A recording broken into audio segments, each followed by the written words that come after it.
Headlines brought to you by Chitale बंधू।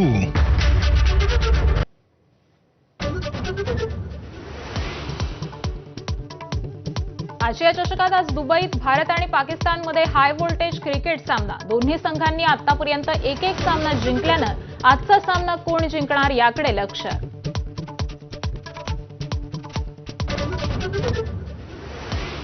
पाकिस्तानशी क्रिकेटचा सामना म्हणजे शहीदांचा अपमान, उद्धव ठाकरेंचा हल्लाबोल।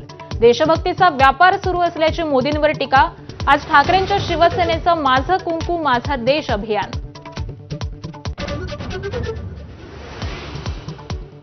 राज्यात अर्ध्याहून अधिक मंत्री आका तर फडणवीस मोठे आका, बच्चू कडूंचा गंभीर आरोप। नेपाळमधील घडामोडींच्या भीतीनं मोदी मणिपूरला गेल्याचाही निशाणा।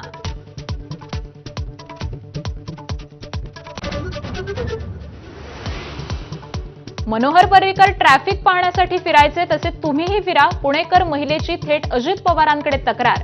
वेळ न सांगता या मग कळेल, थेट दादांनाच दिलं आव्हान।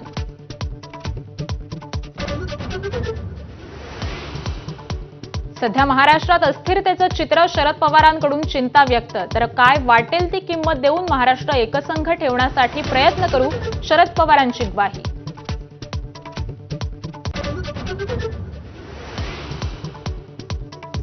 नाशिकमध्ये शरद पवारांच्या राष्ट्रवादीचा एक दिवसीय मेळावा। शरद पवार, सुप्रिया सुळे, शशिकांत शिंदेंसह महत्त्वाचे नेते राहणार उपस्थित। कायदेतज्ञ असीम सरोदे असणार वक्ते।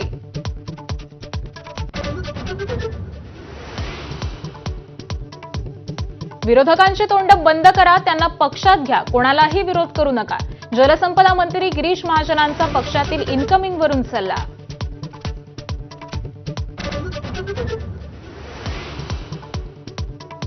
नागपुरात पक्षभेद विसरून भाजपकडून उड्डाणपुलाला दिवंगत काँग्रेस नेते श्रीकांत जिचकार यांचं नाव। गडकरी आणि फडणवीस पडले जिचकारांच्या मातोश्रींच्या पाया, दोघांनाही दिला भरभरून आशीर्वाद।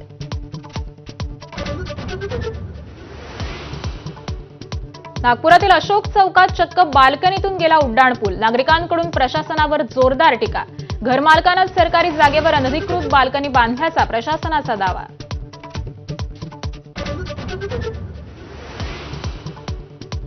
मुंबई आणि परिसरात विजांच्या कडकडाटासह मुसळधार पावसाची शक्यता। नागरिकांनी सतर्क राहण्याचं प्रशासनाचं आवाहन।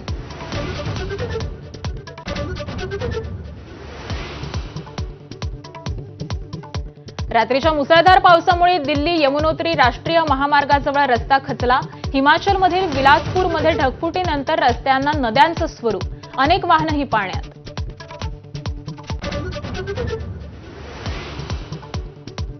पंतप्रधान मोदी आज आसाम राज्याच्या दौऱ्यावर। गुवाहाटीत 18,530 कोटींच्या कामांचं उद्घाटन करणार।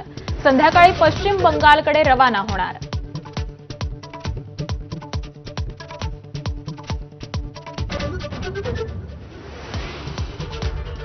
नमस्कार।